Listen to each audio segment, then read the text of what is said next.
Hello, I welcome you all to my channel. সবাই আশা করি তোমরা খুব ভালো আছো। অনেক দিন থেকে তোমাদের সাথে কোনো ইন্টারাকশান নেই। তো রিসেন্টলি কেএমসি রেজাল্ট, ডাব্লিউবিএসিটিসিএল এই ডিপার্টমেন্টগুলো রেজাল্ট দিয়েছে। ডাব্লিউবিএসিটিসিএলের ফাইনাল রেজাল্ট পাবলিশ হয়ে গেছে, কেএমসির ইন্টারভিউ রেজাল্ট দিয়েছে স্পেশালি ডকুমেন্ট ভেরিফিকেশানের জন্য। তো কিছু কোয়ারিজ এসেছিলো তোমাদের মধ্যে এবং কিছু ইন্টারাকশানও বলতে পারো, কথা বলার জন্যই তোমাদের সাথে আমি আসলাম। এগেইন বলে দিই, এটা কিন্তু কেএমসি রিলেটেড ভিডিও নয়, যদিও কেএমসির কিছু ডাউটস আমার কাছে এসেছিলো যেগুলো আমার মনে হয় আরও অনেকের আসতে পারে, সেই জন্য মোস্টলি আমি ওটা নিয়েই কথা বলবো। বাট কী পড়তে হবে না পড়তে হবে সেই ব্যাপারটা নিয়ে আমি এখানে বলছি না। হ্যাঁ, কেএমসিতে কী পড়তে হবে এক্স্যাক্টলি, না পড়তে হবে, ডেডিকেটেড ভিডিও তার এটা নয়। কাল পরশু আমি আর একটা ভিডিও দেবো, দেখবে, সেখানে আমি ওটা নিয়ে আলোচনা করব। ঠিক আছে, আপাতত তোমরা একটা ওভারঅল জেনারেল পিকচার নিয়ে রাখো, কী হচ্ছে, কীরকম ডাউটস তোমাদের মধ্যে আসছে, সেগুলো নিয়ে একটা ভিডিও আমি বানাচ্ছি। শোনো, ভালো করে কাজে লাগবে। খুব একটা বড় ভিডিওটা আশা করি হবে না। ফার্স্ট অফ অল, একজন আমাকে জিজ্ঞেস করেছিল যে একটা কোম্পানিতে চাকরি করে, তো তার নো অবজেকশন সার্টিফিকেট লাগবে কি লাগবে না, এনওসি। এনওসির ব্যাপারটা নিয়ে আমি আগের ভিডিওতেও অনেক বলেছি, এখানেও বলে দিচ্ছি। শোনো, দেখো, এনওসির দুটো নিয়ম আছে। দুটো নিয়ম মানে কি, একটা তো তুমি যদি প্রাইভেটে কাজ করো, ঠিক আছে, তাহলে তোমার কোনো এনওসি লাগে না, একদম পরিষ্কার কথা। If you are working in a private company then you don't need NOC, একদম পরিষ্কার কথা। এবার এখানে অনেকের কনফিউশন হয় যে স্যার, আমি তো ওয়েবেল থ্রু আছি, সে পিএইচিতে কাজ করছি কন্ট্রাকচুয়াল হিসাবে, তাহলে কি লাগবে? না, কন্ট্রাকচুয়ালেও কোনো এনওসি লাগে না। ঠিক আছে, কন্ট্রাকচুয়াল পোস্টের জন্য তুমি যদি গভর্নমেন্টেই আছো, কন্ট্রাকচুয়াল পোস্টে তুমি কন্ট্রাক্ট ব্রিচ করতেই পারো, তোমার কোনো লাগবে না তার জন্য। ঠিক আছে, কারণ কি ওই সব জায়গায় চাকরি করার মতো প্রচুর লোক আছে, এরকম নয় যে গভর্নমেন্ট চাইবে তুমি ছেড়ে বাড়ি বেরিয়ে যাবে, এরকম ব্যাপার। তো যাই হোক, ওই সব জন্য লাগে না। আর একটা কী রুল আছে, আর একটা যে মেন রুল আছে সেটা হচ্ছে, যখন তুমি কোনো একটা কোম্পানিতে অ্যাপ্লাই করছো, ধরো আমি এখন এখানে আছি, আমার মনে হলো যে আমি ইঞ্জিনিয়ারিং সার্ভিস এক্সামিনেশন দেবো, তা আমি অলরেডি ডিপার্টমেন্টে আছি, ইরিগেশন অ্যান্ড ওয়াটার্স ডিপার্টমেন্টে, আমার কিন্তু এনওসি নিতে হবে। ঠিক আছে, কিন্তু ধরো আমি আজ থেকে 2 বছর আগে আমার মাথায় ছিল, মানে আমি ডেট হিসাবে যদি তোমাকে বলি তাহলে তুমি বুঝতে পারবে, ধরো 25শে ডিসেম্বর 2023 তোমার মাথায় এলো যে তুমি ইঞ্জিনিয়ারিং সার্ভিসের জন্য অ্যাপ্লাই করবে এবং তুমি করে দিলে, তখন নোটিফিকেশান বেরিয়েছিল, তুমি করে দিলে। যেই তুমি অ্যাপ্লাই করলে তার 1 মাস পরে তুমি চাকরি পেলে, কোনো চাকরি হয়তো তুমি আগের থেকে অ্যাপ্লাই করে রেখেছিলে, তখনও তুমি জয়েন করোনি, you have joined after 1 month of applying the form. যদি এরকম সিচুয়েশান হয় তাহলেও এনওসি কিন্তু লাগে না। এনওসি তখনই লাগে যখন তুমি অ্যাপ্লাই করছো, ধরো, ঠিক আছে, সেই সময় যদি তুমি কোনো গভর্নমেন্ট অর্গানাইজেশনে কাজ করছো, তাহলে তোমাকে ওরা দেখাতে হবে, শো করতে হবে যে স্যার দেখুন, আমি যখন অ্যাপ্লাইটা করেছিলাম সেই সময় কিন্তু আমি চাকরি করছিলাম না। এটা অনেকেরই কনফিউশন হয়ে থাকে, এটা নিয়ম এনওসির আর কি। এবার অনেক সময় নিয়ম বহির্ভূত কাজ হয়, অনেক সময় অনেক অর্গানাইজেশন বলে না না না না, আপনার তো এনওসি লাগবেই। কিন্তু যেটা নিয়ম সেটা আমি তোমাকে বললাম, কি তুমি যখন অ্যাপ্লাই করছো কোনো একটা কোম্পানিতে, সেই সময়টাতে যদি তুমি গভর্নমেন্ট অর্গানাইজেশনের সাথে যুক্ত থাকো পার্মানেন্ট পোস্টে, তবে তোমার এনওসি লাগবে। তুমি অ্যাপ্লাই করার 1-2 মাস পরে চাকরি পেলে, আগে পরীক্ষা দিয়ে রেখেছিলে, হতেই পারে এটা, কারণ কি গভর্নমেন্টে চাকরি পেতে বহু সময় লাগে, তা আগে পরীক্ষা কোয়ালিফাই করা ছিল, সব কিছু ছিল, তুমি চাকরিটার অ্যাপয়েন্টমেন্ট লেটার পেলে 1 মাস পরে, আর তুমি অ্যাপ্লাই করেছো আগে, তাহলে কিন্তু এনওসি লাগে না। ঠিক আছে, তো আশা করি এনওসির ব্যাপারটা আমি ক্লিয়ার করতে পেরেছি। সেকেন্ড যেটা হয়েছিল, মাঝখানে ভুলভাল ডাউট আসে তো অনেকের, যে ডকুমেন্ট ভেরিফিকেশানে যাদের ডেকেছে তাদের সবাইকে ইন্টারভিউতে ডাকবে কি ডাকবে না। হ্যাঁ, আমি যেটা শুনলাম, ডিভিতে যাদের ডেকেছে তাদের সবাইকেই ইন্টারভিউতে ডাকবে। একমাত্র ডিভিতে যদি তোমার প্রবলেম থাকে তাহলেই তোমাকে কাটিয়ে দেবে, এরকম নয় যে ডকুমেন্ট ভেরিফিকেশানে 1:4 ডেকেছে, ইন্টারভিউতে 1:3 করবে বা এরকম সামথিং লাইক দিস, এরকম নয়। আমি যেটা শুনলাম ট্রাস্টেড সোর্স থেকেই শুনে বলছি তোমাকে। তো ডকুমেন্ট ভেরিফিকেশানে তোমার এসছে মানে ইন্টারভিউতে তোমার ডাক আসবে। হ্যাঁ, ডকুমেন্ট ভেরিফিকেশান থেকে ক্যান্সেল হতে পারে, সেটা অন্য ব্যাপার, কিন্তু ডিভিতে নাম এসছে মানে তুমি ধরে রাখো তোমার যদি ডকুমেন্ট ঠিক থাকে তাহলে তোমাকে কিন্তু ডাকবে। আর ডকুমেন্ট ভেরিফিকেশানে হালকা ফুলকা প্রবলেম থাকলে আমি শুনেছি অতটা অসুবিধা নাকি হয় না কেএমসিতে, মানে যদি খুব মাইনর প্রবলেম থাকে, মেজর প্রবলেম হলে তো মুশকিল। এই হচ্ছে ঘটনা। একজন জিজ্ঞেস করেছিল কেএমসিতে প্রমোশনাল স্কোপ কত। আচ্ছা, এই নিয়ে আমি কথা বলেছি, কেএমসির এসেই আমার একজন বন্ধু আছে তার সাথে, তার বক্তব্য হচ্ছে এসেই পোস্ট থেকে কিন্তু প্রমোশনাল স্কোপটা খুব একটা ভালো না। ঠিক আছে, তুমি এটা শুনেও নিতে পারো, তোমার যদি আরও কন্ট্রাক্টে থাকে কেএমসির কেউ। প্রমোশনাল স্কোপটা কীরকম, মোটামুটি তোমার ধরে রাখো 20 বছর লেগে যেতে পারে এসএই থেকে এই হতে। এই হিসাবে ঢুকলে কিন্তু তোমার প্রমোশনাল স্কোপ ভালো আছে। অ্যাকচুয়ালি ওখানে কি হয়, এর পরে অর্গানাইজেশনাল স্ট্রাকচারটা একটু আলাদা রকম কেএমসিতে, আমি যতদূর শুনলাম কেএমসিতে এর পরে তুমি হবে হচ্ছে এক্সিকিউটিভ ইঞ্জিনিয়ার। এক্সিকিউটিভ ইঞ্জিনিয়ার হওয়ার পরে তুমি হবে ডেপুটি চিফ ইঞ্জিনিয়ার, এসি পোস্টটা ওখানে নেই। ডেপুটি চিফের পরে ওখানে ডিজি আছে, ডাইরেক্টর জেনারেল। হ্যাঁ, কেএমসিতে অনেকগুলো ডিপার্টমেন্ট আছে, তো প্রত্যেকটা ডিপার্টমেন্টের একজন করে ডিজি আছে। তো ওই হচ্ছে ডিজি হচ্ছে হায়েস্ট পোস্ট। তো কেএমসিতে তুমি অ্যাসিস্ট্যান্ট ইঞ্জিনিয়ার হিসেবে ঢুকলে তোমার উচ্চ দেওয়ার চান্সটা আছে, মানে ওই উপরের পোস্টগুলোতে। এসএই থেকে অ্যাসিস্ট্যান্ট ইঞ্জিনিয়ারের স্কোপটা একটু খারাপ যতদূর আমি শুনেছি, তো প্রমোশনাল স্কোপটা অতটা ভালো না। আচ্ছা, তারপরে কি, হ্যাঁ, তোমাদের একটা ট্রেনিং হবে কেএমসিতে ঢোকার পর। ইনস্টিটিউট অফ আরবান ম্যানেজমেন্ট বলে একটা ইয়ে আছে, সেটা বালিগঞ্জে আছে, মোস্ট প্রবলি বালিগঞ্জ ফাঁড়ির পাশে, বালিগঞ্জ সার্কুলার রোডে। তো সেখানে তোমাদের ট্রেনিং হবে। সেই ট্রেনিংয়ের পরে তোমাদের একটা পরীক্ষাও হবে, ঠিক আছে? সেই পরীক্ষাটা তো বুঝতেই পারছো পাশ করেই যাবে, ওটা নিয়ে কোনো চাপ নেই। বাট ওটা পাশ করতে হয়, পাশ করার পরে তুমি কনফার্মেশন বা সামথিং কিছু তোমার পোস্টিং হবে আর কি এক্স্যাক্ট জায়গাতে। যতক্ষণ না তুমি পাশ করছো আমার মনে হয় তুমি প্রফেশনাল হিসেবেই থাকবে। তো পরীক্ষাটা ভালো করে দিও, আর মজা হবে ট্রেনিংয়ে, অত কোনো চাপ নেই। ট্রেনিংয়ে সবাই তোমরা একসাথে যারা জয়েন করছো থাকবে, it will be fun. Okay, so এরকম মানে কেএমসি চাকরি পাওয়ার জন্য যতটা পড়তে হয় তার 1%ও পড়তে হয় না কিন্তু ট্রেনিংয়ে। জাস্ট এনজয় করো, ওখানে যাও, ক্লাসগুলো ভালো করে শুনবে। তোমাদের হয়তো ওরা ডায়েরি ফায়েরি দিয়ে দেবে, তো সেখানে যদি কিছু নোট করার থাকে করবে, আর বাকি তো খুব একটা সমস্যা হওয়ার কথা না ওখানে, ঠিক আছে? এরকম শোনা যায়নি যে ফেল করে দিয়েছে, অতএব ওটা কোনো চাপ নেই, ভালো মজা হবে। ট্রেনিং মানেই ভালো মজা। আমাদের তো ট্রেনিংই হলো না ইরিগেশন ডিপার্টমেন্টে, যেটা নিয়ে আমি অনেকটাই চেষ্টা করেছিলাম, যাই হোক কিছু হয়তো খামতি থেকে গেছে, চেষ্টা হলো না। ট্রেনিংটা হলে কি হয়, আমাদের ব্যাচে যারা সবাই একসাথে জয়েন করেছে তাদের একটা গেট টুগেদারও হয়, সবাইকে চিনতে পারি, এই জিনিসগুলো হয়ে থাকে। তো আমাদের যতদূর শোনা যে বাকি ডিপার্টমেন্টগুলোর কিন্তু হয়েছে, পিডব্লিউডির ট্রেনিং হয়েছে, পিএইচিরও হয়েছে, পিএনআরডিরও হালকা একটু ট্রেনিং হয়েছিল, আমাদের ডিপার্টমেন্টেরই খালি হয়নি, ইরিগেশন অ্যান্ড ওয়াটার টুরিজম ডিপার্টমেন্টের। তো এরকম, তো ট্রেনিং হওয়াটা খারাপ না, ভালো, খুব ভালো। তোমরা সব একসাথে থাকবে, এনজয় করবে, হ্যাঁ, তোমরা একে অপরকে চিনতে পারবে, তোমরা একে অপরের কন্ট্যাক্টে থাকবে। নতুন যারা আছো তারা কোনো জায়গায় সমস্যা হলে ভাই বলতো ওইখানে কী সমস্যা হচ্ছে, আমাকে একটু হেল্প করবে। তো এই কোঅর্ডিনেশনটা থাকা খুব জরুরি, এবং এটা ট্রেনিং হলে কিন্তু হওয়ার প্রবাবিলিটিটা বেড়ে যায়। কারণ কি, একসাথে সবাই তোমরা একসাথে থাকবে, তো সুবিধা। এবং কলকাতার মধ্যেই তোমরা সবাই আছো, যেহেতু কলকাতার বাইরে তোমাদের পোস্টিং হবে না। So I think it's a very good opportunity. তো ট্রেনিংটা ভালো করে দিও। আর এই বলার ছিল, মোটামুটি বলার মধ্যে আমার সব শেষ। একটা খালি বলতে চাই, আবার বলছি, এটা কিন্তু কেএমসি রিলেটেড ভিডিও নয়, তাও অনেকেই জিজ্ঞেস করছিল যে স্যার বা দাদা একটু বলে দাও যে কী ধরনের জিনিসগুলো পড়বো এই মুহূর্তে। টেকনিক্যাল তো নলেজ আছেই, নন টেকটা কোথা থেকে দেখব। কলকাতা মিউনিসিপ্যাল কর্পোরেশন, বুঝতেই পারছো, তার মানে একটু হিস্ট্রিটা দেখে যাবে। এটা হিস্ট্রি দেখতে গেলে তোমাকে বিশাল কিছু গুগল সার্চ করতে হবে না, কেএমসির সাইটেই পেয়ে যাবে। কেএমসিতে গিয়ে দেখবে কিছু থাকে না, অ্যাবাউট হিস্ট্রি কিছু থাকবে, হয়তো ওখানে লেখাই থাকবে যে কেএমসি সাইটে যাওয়ার পরে যেগুলো তুমি পাবে আর কি, সেখানে তুমি দেখে নিও, সেখান থেকেই তুমি দেখে নিতে পারবে। মাঝখানে দেখবে কেএমসি উঠেও গেছিলো কোনো একটা সময়ের জন্য, তখন অ্যাডমিনিস্ট্রেটররা কিন্তু চালাতো। তারপরে আবার 1980 অ্যাক্ট আছে একটা কেএমসির, সেই 1980 অ্যাক্ট অনুযায়ী কেএমসি এখনও চলছে, এবং আশা করি এটা চলতেই থাকবে। 1984-এ হচ্ছে তোমার কেএমসিটা চালু হয়েছিল, মানে একটা ছিল 1980-র, এবং নতুন এখন যে কলকাতা মিউনিসিপ্যাল কর্পোরেশন সেটা 1984-এ এস্টাবলিশড হয়েছিল, এবং সেই অনুযায়ী চলছে। তো হিস্ট্রি একটু কলকাতার তোমাকে জানতে হবে, শুধু কেএমসির হিস্ট্রি নয়, কলকাতার হিস্ট্রি তোমাকে জানতে হবে। কলকাতায় কাজ করছো মানে কলকাতার রাস্তাগুলো তুমি ঠিক করে জানো কি না। এবার তুমি যদি কলকাতায় তোমার বাড়ি না হয়, তুমি কোথাও না গিয়ে থাকো, তাহলে এটা এক্সপেক্টেড নয় যে তুমি জানতে পারবে। বাট ধরো তুমি কোচবিহার থেকে বিলং করো, হতেই পারে তুমি ওখানে গেছো কেএমসিতে, এবার কেএমসিতে জব মানে তুমি পার্মানেন্ট ওখানেই সেটেল হয়ে যাবে। তোমার কোনো কলেজ ধরো কলকাতায় আছে, so it is very important কি তুমি জানো যে কী কী জিনিস আছে। তার মানে কি, এবার তোমার সমস্ত সংসার সব কিন্তু কলকাতায় শিফট হয়ে গেল। তুমি যদি কলকাতা কেএমসিতে থাকো, তাহলে সারা জীবনের জন্য তোমাকে কলকাতায় থাকতে হবে, ঠিক আছে? তো তার মানে কি, কলকাতারকে তোমাকে ভালোবাসতে হবে আর কি।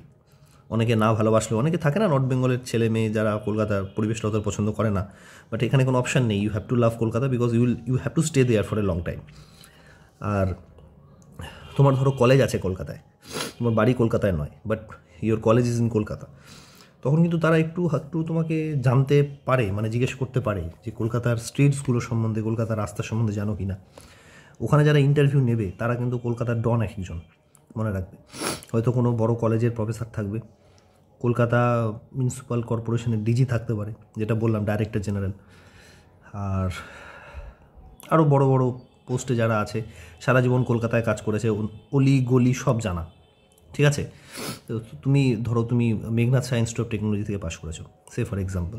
তো মেঘনাদ শাহ ইনস্টিটিউশনের আশেপাশে কী রাস্তা আছে, কোথা দিয়ে কী কানেক্টিভিটি, এই জিনিসগুলো তোমার জানা উচিত। কোনো মিউনিসিপ্যাল সলিড ওয়েস্ট ম্যানেজমেন্ট আছে কি না। এই সলিড ওয়েস্ট ম্যানেজমেন্টের কথাটা আমি কেন বললাম, এটা কারেন্টলি খুব বার্নিং টপিক। কেএমসিও দেখবে এই সলিড ওয়েস্ট ম্যানেজমেন্টে খুব গুরুত্ব দিয়েছে রিসেন্টলি, যেহেতু সলিড ওয়েস্টটা খুব বাড়ছে। রিসেন্টলি যদি তুমি গেটের কোশ্চেনও দেখে থাকো, লাস্ট 2-3 ইয়ার্সের গেটের কোশ্চেন দেখবে প্রচুর সলিড ওয়েস্ট ম্যানেজমেন্টের কোশ্চেন আসছে। এটার কারণই হচ্ছে বার্নিং হচ্ছে, কারেন্ট রিসেন্ট টপিক্স। তুমি যদি কেএমসির ওয়েবসাইটটা খোলো, তুমি দেখবে মানে কতগুলো ডিপার্টমেন্টস আছে কেএমসির, সেটা দেখাবে। ওটা দেখবে 40টা ডিপার্টমেন্ট আছে টোটাল। তার মধ্যে মিউনিসিপ্যাল সলিড ওয়েস্ট ম্যানেজমেন্ট আছে, ইঞ্জিনিয়ারিং সিভিল আছে, অ্যাডভার্টাইজমেন্টের ডিপার্টমেন্ট আছে, তারপরে মানে বিভিন্ন রকম। তারপরে ধরো তোমার বিল্ডিংয়ের হয়তো একটা ডিপার্টমেন্ট আছে। কেএমসির মধ্যেই সাব ডিপার্টমেন্ট এগুলো। তো এই সলিড ওয়েস্ট ম্যানেজমেন্টও কিন্তু একটা, ইলেকট্রিসিটি ডিপার্টমেন্ট একটা আছে দেখবে কেএমসি। তো বিভিন্ন রকম ডিপার্টমেন্ট আছে। তো ওই ডিপার্টমেন্টগুলোর মধ্যে দেখবে সলিড ওয়েস্ট ম্যানেজমেন্ট একটা আছে। Solid waste management is a very important thing এখন আজকালকার দিনে, খুব কনসার্ন সবাই যে পরিবেশ নিয়ে আর কি। আর একটা জিনিস, তুমি যখন খুলবে কেএমসির সাইটটা, দেখবে আমাদের যে মেয়র আছে তার দেখবে একটা নোট আছে, ঠিক আছে, রাইট সাইডের কর্নারে দেখতে পাবে। ওখানে দেখবে লেখা আছে ট্রি প্লান্টেশন প্রোগ্রাম। তার মানে কি এনভায়রনমেন্ট নিয়ে খুব কনসার্ন। এবং সত্যি কনসার্ন হওয়ারও কথা। কলকাতা খুবই ক্রাউডেড প্লেস, সেখানে গরমটা খুবই বেশি পড়ে, শীতকালে আরাম, গরমকালে খুবই কষ্ট হয়। এবং তার কষ্ট হওয়ার পিছনে অনেকটাই কারণ কিন্তু পরিবেশ দূষণ। বেশি লোক যাচ্ছে, বুঝতেই পারছো, চাকরির সূত্রে হোক, কলেজের সূত্রে হোক, চিকিৎসার সূত্রে হোক। ওয়েস্ট বেঙ্গল মানে কলকাতা যেতেই হবে। কিন্তু শিলিগুড়িতে কিছু আছে, বাট বেটার অপরচুনিটির জন্য তোমাকে কলকাতা যেতে হবে। তুমি একটা ইঞ্জিনিয়ারিং কলেজই দেখো কটা আছে শিলিগুড়িতে আর কটা কলকাতায় আছে। তুমি মেডিকেল কলেজ দেখো কটা কলকাতায় আছে, কটা শিলিগুড়িতে আছে। So there is a huge difference. হ্যাঁ, তুমি ঘুরতে আসবে 2-1 দিনের জন্য, তোমার হয়তো শিলিগুড়ি ভালো লাগবে, বাট পার্মানেন্ট থাকার জন্য কিন্তু কলকাতাটা অনেক বেটার। স্কুল, কলেজ সব কিছুই ভালো, হ্যাঁ, লাইফস্টাইলটা ভালো। তো যেহেতু ওখানে অনেক বেশি এই ফেসিলিটিসগুলো আছে, তা আমার বলার বক্তব্য হচ্ছে বেশি লোক ওখানে গিয়ে থাকতে চায়। বেশি লোক থাকতে গেলেই ক্রাউডেড ঘিঞ্জি পরিবেশ হয়ে যাচ্ছে। তো ট্রাফিক ম্যানেজমেন্ট কী করে তুমি দেখবে কলকাতা কিন্তু ট্রাফিক ম্যানেজমেন্টে কিন্তু সেরা। তুমি যতই গালি দাও আর না দাও, কলকাতায় যে ট্রাফিক পুলিশ আছে তারা কিন্তু খুব সুন্দর ম্যানেজ করে, সেই জন্য কিন্তু জ্যামটা প্রচুর কম হয়। তো ট্রাফিক ম্যানেজমেন্ট কী করে করতে হয়, এই ধরনের জিনিসগুলো একটু তোমার জেনে যাওয়া উচিত। তারপরে ধরো কলকাতার রাস্তাগুলো হলো, কলকাতায় কোনো মিউনিসিপ্যাল সলিড ওয়েস্ট ম্যানেজমেন্ট আছে কিনা, আচ্ছা কলকাতার সিওয়ার সিস্টেম সম্বন্ধে, হ্যাঁ, বা ওয়াটার সাপ্লাই কী করে হয়। সল্টলেকটা দেখবে নতুন বানানো হয়েছে, মানে অপেক্ষাকৃত নতুনভাবে বানানো হয়েছে সল্টলেকটা, সেখানে কী প্ল্যানিং করা হয়েছিল, কোন প্ল্যানিংয়ের মাধ্যমে সল্টলেক সিটি বানানো। তো এই ধরনের জিনিসগুলো তোমাকে একটু জানতে হবে। এগেইন হিস্ট্রি সম্বন্ধে একটু জানতে হবে কলকাতার, ঠিক আছে। সুতানুটির ধরতেই পারে কিন্তু তোমাকে, মানে তুমি ভেবো না যে পুরনো হিস্ট্রি সম্বন্ধে তোমাকে জানবে না। এগেইন বলছি, কলকাতা মিউনিসিপ্যাল কর্পোরেশন না, কলকাতার হিস্ট্রি সম্বন্ধে তুমি জেনে যাবে, ঠিক আছে। শুধু কলকাতা মিউনিসিপ্যাল তো জানবেই, তার সাথে সাথে কলকাতার হিস্ট্রি সম্বন্ধেও জানবে। কে কে মেয়র ছিল পরপর যদি তোমাকে জিজ্ঞেস করে, তুমি বলতে পারবে প্রথম মেয়র থেকে বলুন তো কলকাতা যখন প্রথম কেএমসি এস্টাবলিশ হয়েছিল তখন থেকে কী তখন থেকে কী এসেছিল, কে কোন মেয়র ছিল বলো তো। এইরকম কোশ্চেন্সগুলো, এই ধরনের জিনিসগুলো তোমার আমার মনে হয় ওভারঅল একটু দেখে যাওয়া উচিত। আর বাকি ইন ডিটেলে টেকনিক্যালি কী কোশ্চেন আসতে পারে, নন টেকে আরও কীরকম পড়াশোনা হতে পারে, তা নিয়ে আমি আর একটা ভিডিও 2-3 দিনের মধ্যে বানিয়ে দেবো, ঠিক আছে। আমাকে একটু সময় দাও, আর আপাতত এগুলো পড়তে থাকো। আর 2-1টা জিনিস বলে শেষ করি ভিডিওটা। তুমি হয়তো বুঝতে পেরেছো রিসেন্টলি যে আমাদের WBSCTCL এর রেজাল্ট দিয়েছে। কেএমসির তোমরা তো নিজেরা বিভিন্ন গ্রুপে থাকো, সেই গ্রুপের মাধ্যমে তো তোমরা লিস্ট বানাও, দেখতে তো পাচ্ছ যে টপারের কত মার্কস আছে, 186, 184 এরকমও মার্কস হয়তো আছে, তোমরা হয়তো জানো। তো এটা শো করছে কি বলো তো, এখনকার দিনে কিন্তু তোমাকে পড়াশোনাটা একটু অন্যরকমভাবে করতে হবে। আগেকার দিনে ইঞ্জিনিয়ারিং সার্ভিসের যদি রিভলিউশনটা তোমাকে আমি একটু বলি, তুমি মানে আমি যেহেতু জানি আমি এটা বলতে পারবো, তুমি রিলেট করতে পারবে কিন্তু। হ্যাঁ, আমার কথাটা শোনো, বিরক্ত বোধ করো না, ওদের কি এসি কোথায় চলে গেল ওরকম করো না, প্রত্যেকটা এক্সামই রিলেটেড। ইঞ্জিনিয়ারিং সার্ভিসে কী হতো, আগেকার টপারদের যদি তুমি শুনতে, আগেকার মানে 2007-06 ওদের সময়কার কথা বলছি, ঠিক আছে। মানে আমরা তো ওদের ভিডিও দেখেছি 11, 12, 13 ওই সময়কার টপারদের কথা। তখন এত হিউজ সিলেবাস ছিল না, তখনকার দিনে ম্যাক্সিমাম টপারদের স্ট্র্যাটেজি এরকম ছিল। এক সেকেন্ড, তখনকার দিনে ম্যাক্সিমাম টপারদের স্ট্র্যাটেজি এরকম ছিল যে ওরা কী করতো, মোটামুটি ধরো টোটাল 14টা সাবজেক্টস আছে সিভিল ইঞ্জিনিয়ারিংয়ের, 14-এর মধ্যে 7-8টা পড়তো, বাকিগুলো পড়তোই না। মানে ওগুলো ভালো করে পড়ে যেত, ভালো করে মানে একদম ভালো করে, সব পারবে, কিন্তু বাকিগুলো পড়তোই না। এইরকম দেখেছি প্রচুর, যে না ওগুলো আমি দেখলামই না। কেন বলো তো? প্রচুর অর আসতো মেইনসে, ওটা দিয়ে হয়ে যেত। ঠিক আছে, অ্যাকচুয়ালি হতো, কিন্তু এটা ট্রু ঘটনা। তোমার এখন আমার কথা শুনে মনে হতে পারে কী সব বলছে, বাট অ্যাকচুয়ালি এটা হতো। ধীরে ধীরে ধীরে ধীরে একটু চেঞ্জেস হলো। কী হলো? দেখলো যে না, অর ফর এবার কমে যাচ্ছে, অথবা কমে যাচ্ছে। মানে অপশানগুলোর মধ্যে তোমাকে এমনভাবে মানে কোশ্চেন দিচ্ছে যে ধরো বললো যে কোশ্চেন নাম্বার 1 ইজ কমন, এবার ওই কোশ্চেন নাম্বার 1-এর মধ্যে প্রত্যেকটা সাবজেক্ট থেকে কোশ্চেন দিয়ে দিল। রেলওয়ে থেকে দিল, ইরিগেশন থেকে দিল, হাইওয়ে থেকে দিল, আরসিসি থেকে দিল, কংক্রিট টেকনোলজি থেকে দিল। তুই ছাড়বে কোথায়? এরকম প্যাটার্ন চেঞ্জ করলো। ওরাও তো বুঝতে পারে এক্সামিনাররা, ও আচ্ছা এই স্ট্র্যাটেজি ইউজ করছে, যা এবার এক কোশ্চেনে সব দিয়ে দেবো। ধীরে ধীরে ধীরে ধীরে চেঞ্জ হতে হতে এখন যেটা দেখা যাচ্ছে, এখন এক্সামের প্যাটার্ন এরকম হয়ে গেছে যে তুমি কোনো টপিক ছেড়ে যেতে পারবে না। ঠিক আছে, নাথিং, সবগুলো পড়তে হবে এবং সবগুলো ভালো করে পড়তে হবে। তো এরকমভাবে রিভলভ হয় প্রত্যেকটা জিনিস। প্রথমে একরকম ছিল, এখন একরকম আছে, পরবর্তীকালে হয়তো আরও একটু চেঞ্জ হতে পারে। ঠিক আছে, তো এখন যে এক্সাম প্যাটার্ন হয়ে গেছে আর কি, সেই এক্সাম প্যাটার্ন অনুযায়ী দেখা যাচ্ছে যে পড়াশোনাটা একটু ভালো করেই করতে হবে, in depth knowledge.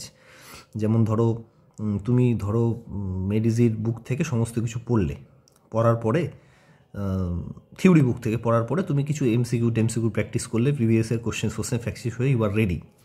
Still you cannot say কি ওয়েদার ইউ আর 100%, 100% শিওর যে তুমি একটা জব পাবে। তখন তোমাকে কি করতে হবে? তোমাকে আরও নলেজ বাড়াতে হবে, 2-1টা সাবজেক্ট ধরতে হবে যেগুলো তুমি স্ট্যান্ডার্ড টেক্সট বুক থেকে পড়বে। যেমন ধরো তোমার মনে হয় পিএস, তুমি যে এক্সামটা টার্গেট করছো XYZ যা হতে পারে, সেই এক্সামে তোমার মনে হচ্ছে ধরো কংক্রিট টেকনোলজিটা একটু বেশি ইম্পর্টেন্ট, এখান থেকে বেশি কোশ্চেন আসতে পারে। তো তুমি বাকি সাবজেক্টগুলো তো পড়লেই নর্মাল সব কিছু, পড়ার পরে এখন কংক্রিট টেকনোলজির জন্য একটা স্ট্যান্ডার্ড বুক ফলো করতে হবে। ধরো তুমি এমন একটা এক্সাম দিতে যাচ্ছ যেখানে যারা স্টিলের কাজ করে, তো তোমার মনে হলো ডিজাইন অফ স্টিল স্ট্রাকচারটা মেবি একটু বেশি ইম্পর্টেন্ট এইসব জায়গার জন্য। তখন তোমাকে কি করতে হবে?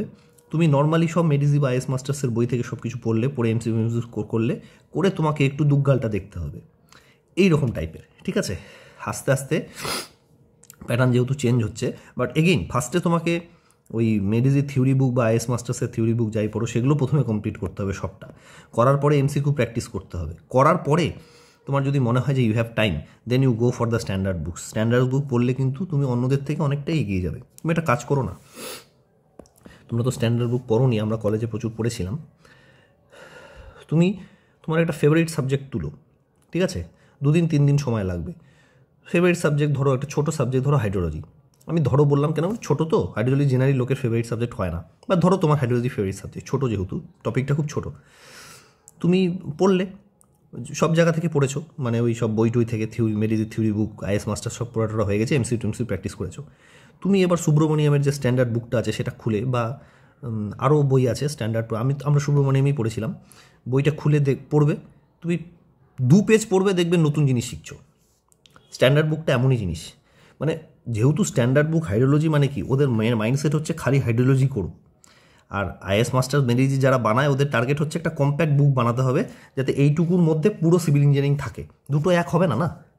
তো সেই জন্য বলছি, তুমি যখন স্ট্যান্ডার্ড বুক কোনো একটা পড়বে, সুব্রমণিয়াম পড়ো, বা এখন তো আই থিঙ্ক ওটা কী যেন নাম, বইটার আমি ভুলে যাচ্ছি, প্রচুর বই আছে হাইড্রোলজি স্ট্যান্ডার্ড বুক আছে, হ্যাঁ। তো ওই বইগুলো যখন তুমি পড়বে, তুমি 2-3 পাতা পড়ো, প্রথম 3 পাতা তুমি দেখবে নতুন জিনিস জানতে পারছো। এই জিনিসগুলো ছোটোখাটো ডিফারেন্স হয়ে যায়। আর এতটা ডিপ নলেজ অ্যাকচুয়ালি তোমার এমসিকিউতে লাগে না। যদি তুমি মেইনস পরীক্ষা দাও কোথাও তাহলে লাগবে, বা ইন্টারভিউতে লাগে। কিন্তু ইন্টারভিউতে কেন বলো তো, ঢুকতে ভিতরে চলে যায়। তো সেই জন্য ইন্টারভিউর জন্য দরকার হয়। তো যারা ইন্টারভিউ ক্লিয়ার করেছো তাদের জন্য কিন্তু এইগুলো দরকার। এই তোমার 2-1টা টপিকের স্ট্যান্ডার্ড বুক। তোমার ফেভারিট সাবজেক্ট কী? স্যার আমার ফেভারিট সাবজেক্ট আরসিসি। তাহলে কিন্তু তোমাকে একটু পিল্লাই মেনন বইটা দেখে নিতে হবে আরসিসির, মানে এইটা, মানে তাহলে তুমি আলাদা কী করে হলে অন্যদের থেকে? ওটা তোমার ফেভারিট কেন? Why it is favourite to you? Because you have studied more in that topic, সেই জন্য ফেভারিট হচ্ছে। বা তোমার পড়তে ভালো লাগে। তোমার পড়তে ভালো লাগে মানে কি তুমি এক্সট্রা কি কিছু জেনেছো? এই হচ্ছে ঘটনা। কংক্রিট টেকনোলজি তোমার ফেভারিট সাবজেক্ট মানে কিন্তু কংক্রিট টেকনোলজির তোমাকে জিজ্ঞেস করবে না বড় ক্যারেক্টারিস্টিক্স কাকে বলে, কখনোই করবে না। ওরা ভিতরে ঢুকবে, ঠিক আছে, জানবে যে তুমি নতুন মডার্ন টেকনোলজি সব কংক্রিট টেকনোলজি সম্বন্ধে জানো কি জানো না। তো এই ধরনের জিনিসগুলো এখনকার দিনে দেখছি একটু রিভলভ হচ্ছে। এগুলোও আমার জানা, কি স্টুডেন্টদের সাথে আমি একটু আলোচনা করি, যখন কেউ পরীক্ষা দিয়ে আসে একটু জিজ্ঞেস করি কী কোশ্চেন জিজ্ঞেস করলো একটু বলো তো আমাকে। অনেকে বলে অনেকে বলে না, ম্যাক্সিমাম লোকেরাই বলে স্যার এই কোশ্চেন জিজ্ঞেস করলো। এবার তখন দেখি যে কোশ্চেনের যে প্যাটার্নগুলো ধরার যে মানে আগে যেরকম কোশ্চেন ধরতো আর এখন যে কোশ্চেন ধরছে তার মধ্যে হিউজ ডিফারেন্স হয়ে যাচ্ছে, ঠিক আছে। তো তোমাকে একটু স্ট্যান্ডার্ড বই দেখে নিতে হবে। তো এখন তুমি কী করবে, যারা কেএমসিতে পেয়েছো তোমাদের 2-1টা ফেভারিট টপিক বার করো, করে ওই ফেভারিট টপিকের যদি পারো একটু স্ট্যান্ডার্ড বুকটা ঝালাই করে নিয়ে যাও। এবার স্ট্যান্ডার্ড বুক পড়া মানে তো এই না যে পুরো জিনিসটাই তোমার নতুন লাগবে, তোমার তো পড়া হয়ে গেছে। তুমি যদি কেএমসিতে কোয়ালিফাই করো 163 পেয়েছো, সে ফর এক্সাম্পল আমি ধরে নিলাম ইউআর ক্যাটাগরিতে 163 কাট অফ গেছে, তো 163 পাওয়া একটা ছেলে মানে তো সবই জানা উচিত তার। এবার তুমি স্ট্যান্ডার্ড বুকটা যখন পড়বে তোমার দেখবে পড়তে অত সময় লাগবে না, ইজি হয়ে যাবে আর কি পড়াটা। তো তুমি যখন পড়বে তখন তুমি দেখবে যে কত নতুন জিনিস তুমি শিখছো, তুমি করে দেখতে পারো একটু ট্রাই। ওকে, চলো সামনে আমাদের সামনে ক্রিসমাস আসছে 25 ডিসেম্বর। তো তোমাদের সবাইকে অল দ্য বেস্ট জানাই। তোমাদের ইন্টারভিউ মনে হয় জানুয়ারির 5 বা 6 তারিখ থেকে শুরু হবে, আমি এক্স্যাক্ট ডেটটা মনে করতে পারছি না। তো তোমরা ভালো করে ইন্টারভিউ দিও, আর তোমাদের সবাইকে অল দ্য বেস্ট জানাচ্ছি। আর চাকরির পরীক্ষার জন্য এখন স্পেশালি যেটা ঘটনা সেটা হচ্ছে একটু আলাদাভাবে তোমাকে পড়তে হবে। You have to be different from others, নাহলে কিন্তু হবে না, ঠিক আছে। চলো, অল দ্য বেস্ট।